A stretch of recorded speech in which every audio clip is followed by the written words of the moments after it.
को रोक रहा हूँ, लेकिन कानों कान मुझ तक एक संदेश आया कि कुछ लोग हैं जो इसरी बाजार के जो व्यवसायी वर्ग हैं, व्यापारी हैं, उनके बीच आकर हमारी एक छवि को प्रस्तुत करते हैं कि अगर जयराम महतो चुनाव जीत के आएंगे तो इस तरह का आचरण होगा, ऐसा होगा।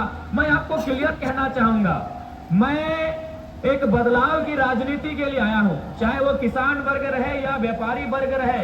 मैं अगर राजनीति में आया हूं तो हर किसी का सम्मान रहेगा और संरक्षण भी मिलेगा। और मैं तमाम व्यापारी भाई जो हैं, आप एक बार थोड़ा सा जांच लीजिएगा कि आप लोगों को ये कहानी कौन सुनाते हैं? जेएमएम वाले। कौन जेएमएम वाले जो खुद एक प्रत्याशी को अलारवा गांव जाने से लाठी से रोकते हैं? मैं ये संदेश विशेषकर व्यापारी वर्ग को देना चाहूंगा। जो जेएमएम के लोग आपके कानों में भरते हैं और एक जिला परिषद भी है, तो जिला परिषद को अपना 9 पंचायत का सेवा करना था। वो जेएमएम के लोग जो लाठी से अलारवा गांव मुझे घुसने नहीं देते हैं, यही बगल में कोई राकेश महतो है, मैं उन्हें नहीं जानता हूँ, वो जेएमएम के सुन रहे अपने गांव में उन्होंने 2 दिन बिजली कट कर दिया था क्योंकि गांव वालों ने मेरा झंडा लगाया था। आप संपन्न लोग होते हैं, ठीक है, आप मुझे वोट करें या ना करें अलग विषय है, मैं फिर भी आपको अपना अभिभावक, आप मेरे जो भी रिश्ता लगते हैं, जिस उम्र में मैं आपका सम्मान करता हूँ, लेकिन सच्चाई को थोड़ा जान लीजिए। वो जेएमएम के लोग जो राकेश महतो 2 दिन बिजली काट देते हैं, आपके बिरनी के मुखिया हमारा जहाँ झंडा लगा है उन घरों में जाके 50 किलो का चावल देते हैं कि झंडा हटा दो। एक बात बताइए, 20 वर्षों से आपने डुमरी को देखा है, बताइए किनके कार्यकर्ताओं ने दबाव नहीं किया है? आपके सामने दबाव नहीं किया है। मैं अभी चुनाव जीता नहीं हूँ, मैं आपको आश्वस्त करना चाहूंगा, यदि मेरे भी साथी कोई ऐसा है जिनको लेकर आपके मन में कोई शिकायत है तो आप नाम सजेशन कीजिएगा। अगर कोई गलत करता है अगले ही दिन उसको अपने पार्टी संगठन से निष्कासित करने का काम हम करेंगे। राजनीति के लिए आए हैं, अगर कोई मेरी छवि को आपके सामने गलत प्रस्तुत कर रहा है तो एक बार उसके बारे में जानिए, ये कौन लोग हैं? ये मुख्यतः झारखंड मुक्ति मोर्चा के लोग हैं। पता कीजिए, अलारवा गांव में इतना मोटा मोटा डंडा लेके मेरा स्वागत था। बताइए कौन से भारत के संविधान में है कि एक प्रत्याशी दूसरे प्रत्याशी के घर प्रचार के लिए नहीं जा सकता है? यही कोई पूर्व जिला परिषद राकेश महतो है, मैं जानता नहीं हूँ। सुन रहे मधगोपाली गांव के लोगों को उन्होंने 2 दिन बिजली कट कर दिया था। मधगोपाली की घुटवाली है, 2 दिन उन्होंने बिजली काट दिया था। बताइए, आपको गलत लड़के के प्रति डर दिखाया जा रहा है, असली डर किनके सामने आपसे छुपा नहीं है। कौन लोग क्या कर रहे हैं छुपा नहीं है। ऐसे अनगिनत किस्से हैं, जब से मैं डुमरी का चुनाव लड़ रहा हूँ ना, ऐसे अनगिनत किस्से हैं जब हमारे कार्यकर्ताओं को रोका जाता है, हमारे कार्यकर्ताओं को धमकी दिया जाता है कि हम सरकार में है, केस कर देंगे, मुकदमा कर देंगे, बहुत सारी प्रताड़ना दी जाती है। तो ये आपसे छुपा नहीं है। लेकिन मैं आपसे यही विनती करूंगा, विशेषकर व्यापारी वर्ग से, व्यवसायी वर्ग से, आप लोग बहुत शिक्षित लोग हैं, आपकी सोच राजनीति को लेकर बाकी की तुलना काफी उच्च कोटि की है, इसलिए आप अपना मत देने से पहले एक बार थोड़ा सा जान लीजिएगा जो लोग आके आपको गलत पाठ पढ़ा रहे हैं वो कितना दोषी है।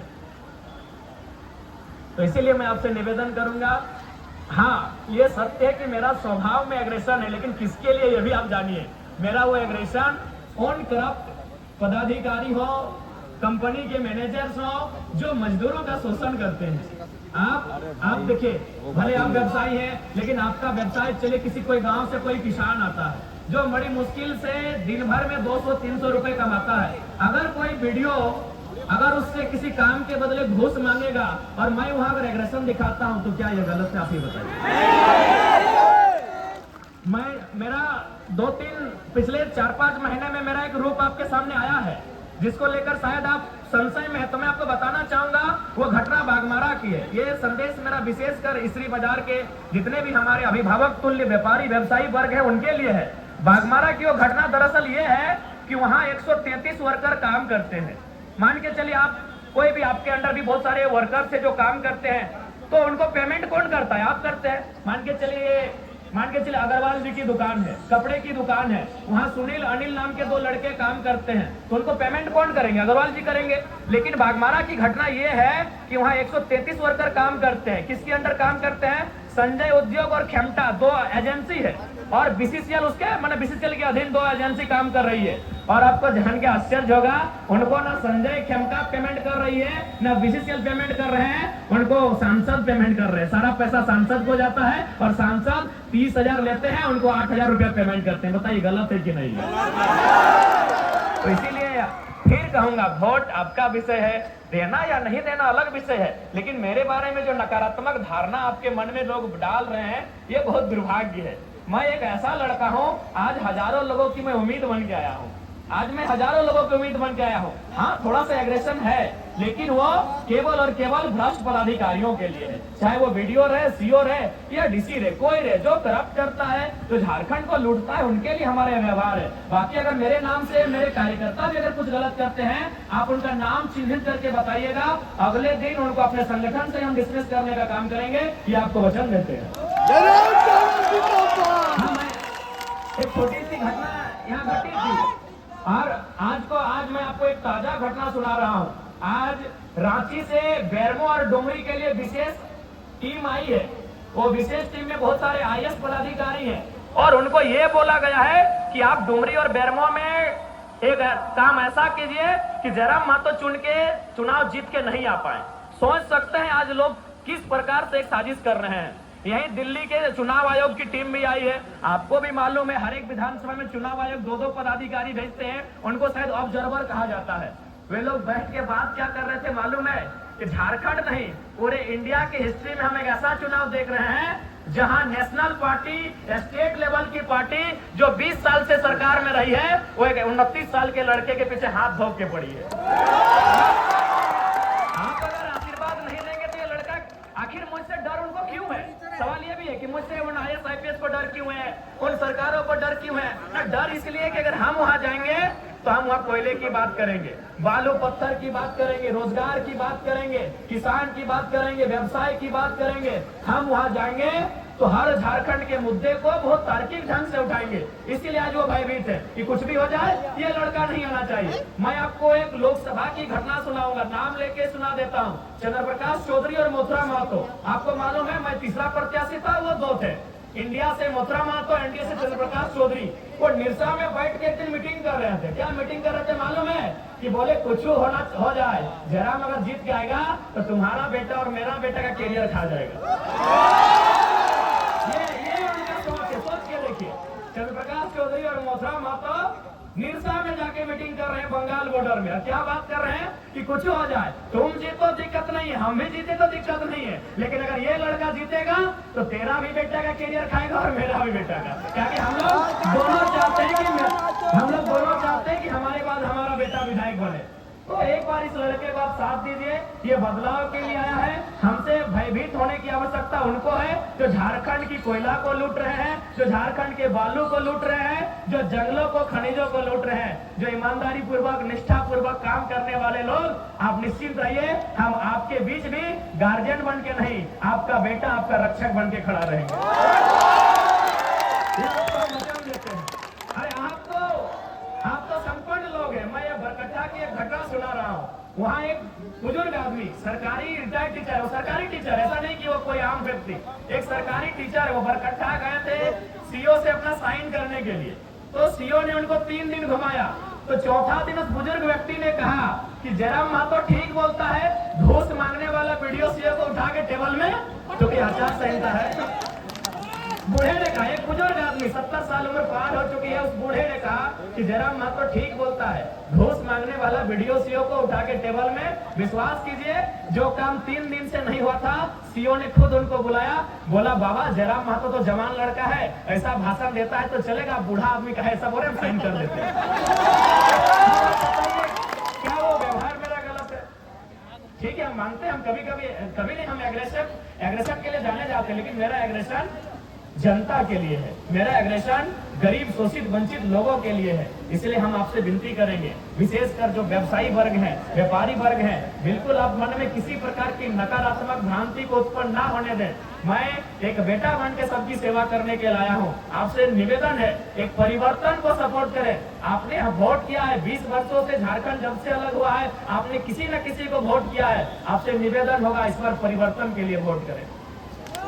आज देखिए, बहुत सारे पत्रकार आते हैं तो क्या कहते हैं कि डुमरी फलाना पार्टी की परंपरागत सीट है, टुंडी फलाना पार्टी की परंपरागत सीट है, बगोदर फलाना पार्टी की परंपरागत सीट है। क्योंकि व्यवसायी वर्ग आप लोग पढ़े लिखे लोग हैं, बताइए लोकतांत्रिक देश में परंपरागत सुनने में ठीक लगता है? लोकतंत्र व्यवसायी वर्ग में आपसे निवेदन करूंगा, क्या लोकतांत्रिक देश में परंपरागत सुनने में ठीक लगता है? जी नहीं, लोकतांत्रिक देश में परंपरागत नहीं, परिवर्तन सुनने में ठीक लगता है।